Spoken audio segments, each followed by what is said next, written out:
Smooth 98.1. Here we are, gone past 6:34 Thursday morning. This is Business Express on Smooth Breakfast. For the next 15 minutes, we're going to be talking about Nigeria and money and what we're going to do about all that debt. So make sure you keep it tuned and join the conversation. And starting off the conversational ball, I've got Rotus in for those 15 minutes. Good morning, Rotus.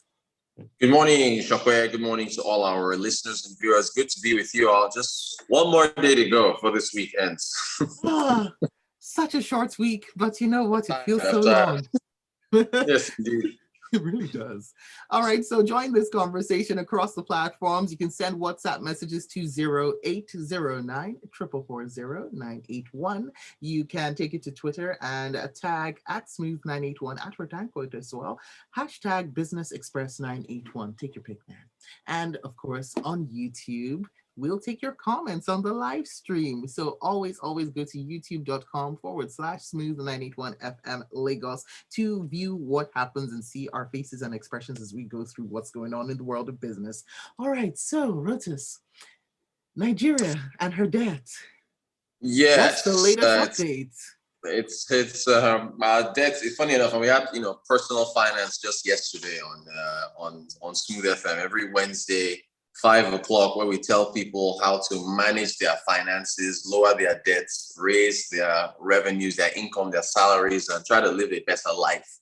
And so Nigeria is. Do you feel like Nigeria needs to become a client of yours? And of course, yeah, Nigeria should tune into personal finance on Smooth FM weekly. So Zainab Ahmed, our Minister of Finance, she gave an interview with Bloomberg, where she told the network that the country is considering restructuring its debt. Some payments are coming due pretty soon, and essentially they're looking at how they can extend their payments on those debts. I mean, basically, we don't have much money.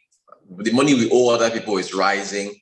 And we have to figure out a way to essentially extend those debts, and that is just going to fall on the forehead of the next person that comes into office. I think she also said that they're appointing a consultant to assess how the government can get additional relief by way of restructuring and negotiating to stretch out repayments to longer periods. So basically refinancing. If you owe somebody money and you're making particular payments that are supposed to end at a particular time, you go back and say, hey, listen, I'm having a bit of a revenue crunch here. Can we extend my payments a little further past the due dates when they're supposed to be due? And why are we here, Shopware? Why? Like, why, how do we get to this point to where we are openly considering getting a consultant to tell us how we're going to extend that payments? Because we're not making enough money, right? The IMF, coincidentally, they're having their IMF World Bank spring meetings. They have them every April and October in Washington, D.C. And that's why she's there and was able to have this interview with Bloomberg. And they were lamenting Nigeria's fiscal structure. It is incredible, Chopin, incredible that at a time when oil prices were at record highs, Nigeria was not able to profit from that. Angola, I think it was the IMF or the World Bank forecast that Angola's debt is going to fall, right? As a result of Angola being able to profit from higher oil prices. So they made more money, they can pay down their debt. Nigeria is the opposite. Oh, good for them. Yeah. And we weren't able to profit from that because of aging infrastructure, oil theft, and all those other things. And then subsidies. This quick question, right? I was going to ask you, if Nigeria was a person, what would their credit rating be? But Nigeria as a country has credit ratings. S&P, Fitch, Moody's, where what are we, B plus? Yeah, so there's I think we're about a B, and then which is good. And then there's also the outlook. I think they gave us a stable outlook because the outlook that they gave was predicated on oil prices increasing and us being able to profit from those oil prices and pay down our debts. So I'm not sure if they're going to review their outlook based on the fact that we haven't been able to profit off of oil prices. So the thing is this, they use debt to GDP, which for us, it's still relatively, I think it's about 30% or 40% of GDP that's debt. Meanwhile, you've got other countries like, Ghana that's at 70 or 80%, or Sri Lanka that's over, they're much higher. However, hold on though. So if we look at ourselves in the wider context, like right next to Ghana, we're still doing all right. Yeah, we are, Shokwe, but I have an issue with debt to GDP as a metric. I don't think that is, because it's not that, I don't think it's accurate. I think what's more accurate to look at your debt service to revenue. That is how much money you make and how much of that money is able to pay your debts. Now, when you look at that, Nigeria's number is much bigger. So it's about, I think 70 or 80%, meaning that 70 to 80 naira of every 100 naira we make goes to paying debt. So debt service to revenue ratio is more accurate than debt to GDP, because you have a $400 billion economy, and if you take your total debts against that, yeah. But when you take how much money are you making and how much of that money are you making is able to pay your debts, that's more accurate. I think it was the World Bank that forecast that Nigeria's debt service to revenue will cross 100%, meaning that all the money that we get is now going to go towards paying off our debt. And what does that mean? Oh, that's going to be great for our infrastructure. Right. Thank you. So you just took the words out of my mouth. You can't capital projects. You can't build more bridges. You can't upgrade your infrastructure because all your money is going towards debt. We also have ghost workers still bother us. There are still people in this country making money off ghost workers. So personnel costs, I think, I have about 5 trillion in this budget, I think. So 4 or 5 trillion naira on personnel, overhead, salaries.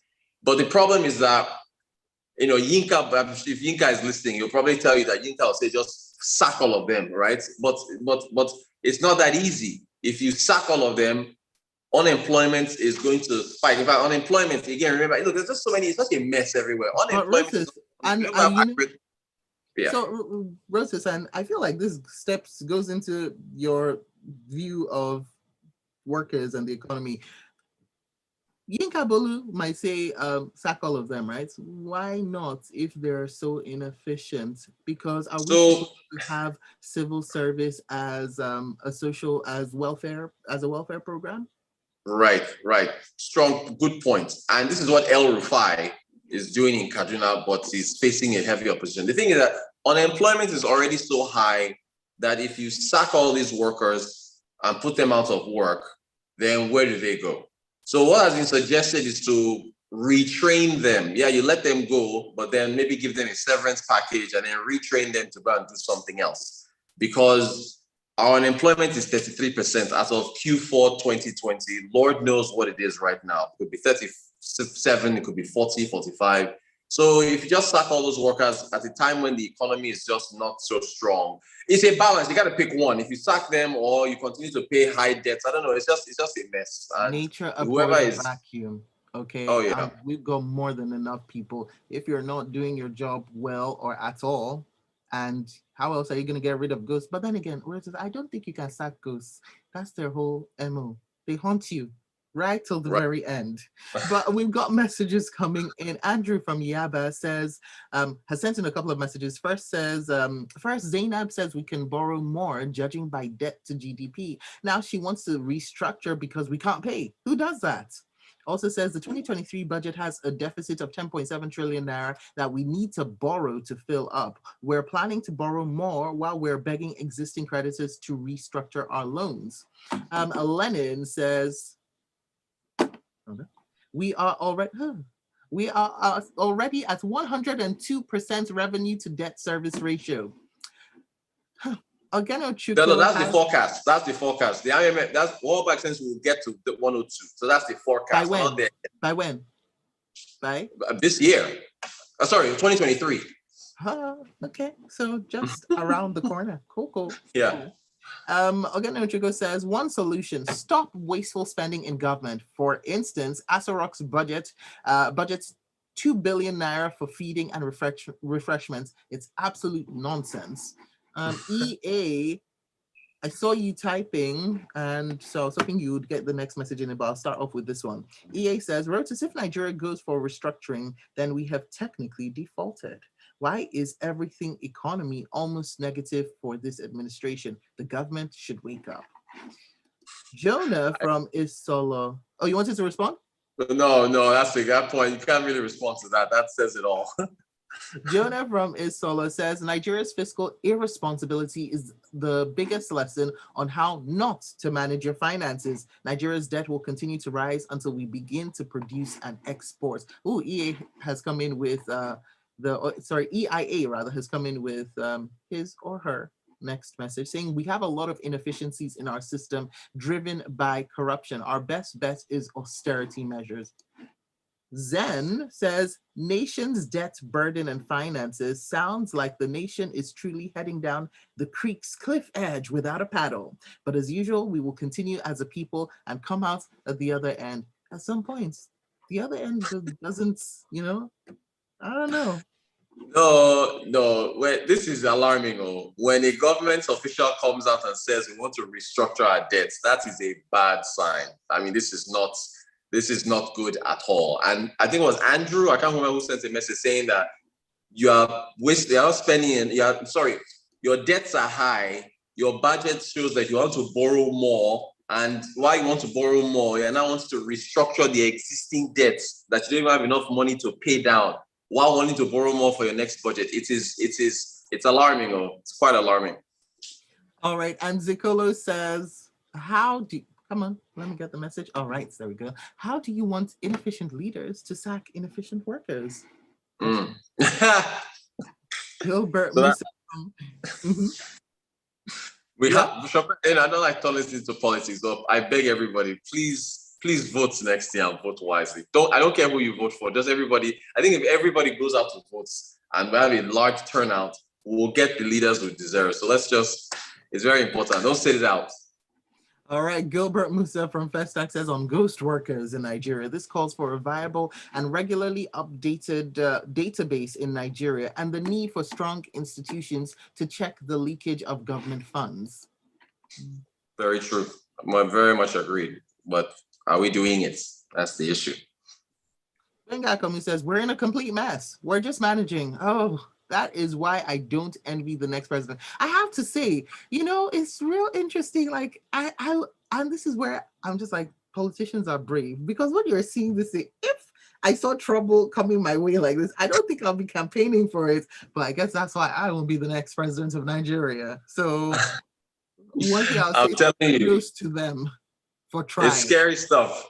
We'll see how they plan to turn things around. And they need to start telling us now, if you plan to become president, how are you going to turn this thing around? So this is a campaign point. The candidates should be seizing on this and should be talking about this to Nigerians, and we should be putting them on the spot. Like, how are you going to turn things around when you become president? So it's very crucial. We can, within the first 100 days of that new administration, they got to hammer out all this. Like, I don't expect Zainab Ahmed to be Minister of Finance in the new administration. We'll probably have somebody new.